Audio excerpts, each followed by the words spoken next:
Kalau Habib Rizki wis kenyang dengan fitnah, wis warak. Tapi subhanallah, semakin difitnah semakin terbukti kemuliaannya beliau.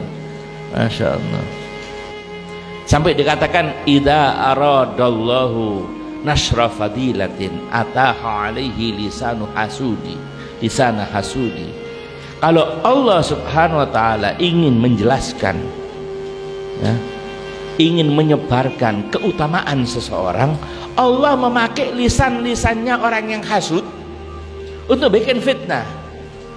Setelah di cross check di ini ternyata nggak seperti itu nanti umat berbalik cinta kepada dia, keutamaannya semakin kelihatan. Ini saya sering ngomong, ini ya Habib, sampai di pertemuan ini cara Allah memperkenalkan ente baru umat manusia. Iya, yang orang tadinya nggak tahu siapa ini, ya yang diopinikan begini, disampaikan begini, ternyata nggak seperti itu. Dan sudah banyak, bukan dulu yang kemakan fitnah, ulama-ulama juga, bukan umat Islam awam kemakan fitnah TV ini. Jadi orang yang akhirnya mestinya dia cintai, dia dukung, dibalik. Sebaliknya orang-orang jahat dikesankan bagus. Ini di akhir zaman ini berita yang paling dipercaya oleh manusia, kata Rasulullah SAW, di akhir zaman berita yang bohong. Dan banyak dajjalun, dajjal. Apa dajjal? Pembohong.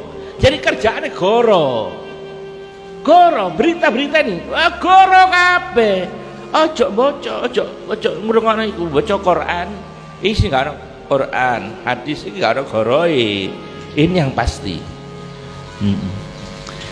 Saya ngomong itu semua mekanisme untuk memperkenalkan antum pada umat manusia. Anak Habib Rizik di dakwah, oh alhamdulillah, jurati hati kecil ya. Secara dohir kita nggak suka, kita tetap harus membela ini. Di hati kecil, alhamdulillah, tambah ruang Habib Rizik, tambah tahu nanti siapa beliaunya.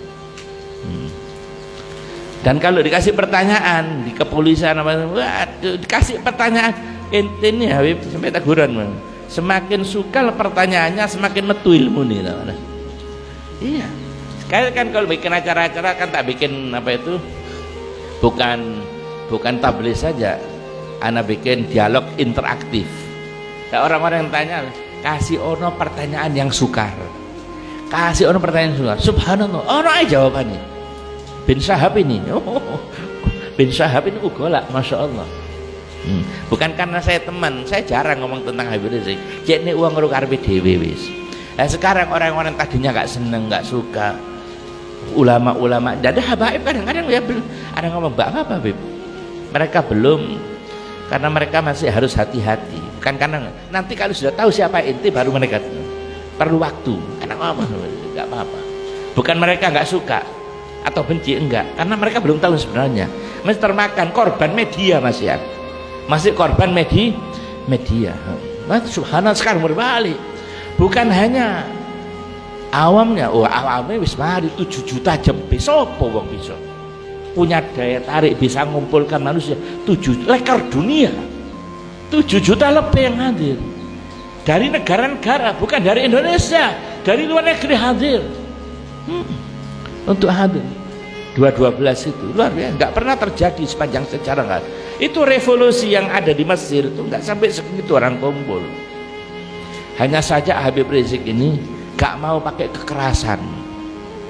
Saya yang tahu, saya kumpul, nggak mau pakai kekerasan, nggak mau. Kalau umpama terjadi revolusi damai nggak apa-apa. Seperti Soeharto mau mundur dewe, tahu diri, ya nggak apa-apa, tanpa harus tembak-tembakan podo-podo wong Islami. Wa ilah suara-suara di atas saya dengar sendiri. Ini tidak ada cara lain kecuali ini harus perang ini, gital. Yang tidak, konsep gital perang belum bisa diterapkan pada kita. Di situasi ini konsep perang belum bisa diterapkan. Yang ada cuma hisbah, amar ma'ruf nahi mungkar. Walaupun ini hisbah tingkat tinggi, karena yang kita hadapi bukan hanya kemaksiatan, kemungkaran, tapi kezaliman. Karena kalau perang bunuh membunuh ini musuhnya nggak jelas. Kadang di antara orang-orang Islam juga yang masih termakan fitnah.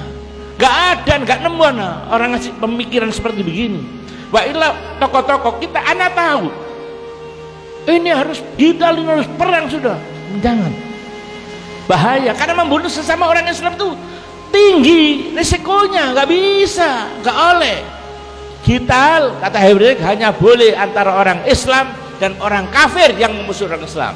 Kalau belum jelas tidak boleh kita melakukan hisbah amar ma'ruf nahi mungkar, walaupun amar ma'ruf nahi mungkar hisbah itu amar ma'ruf mungkar, hisbah tingkat tinggi karena yang kita hadapi bukan hanya kemaksiatan kemungkaran juga kezaliman, begitu luar biasa. Jadi ini semua untuk mengangkat keutamaan orang itu mekanismenya Allah Subhanahu wa taala seperti itu.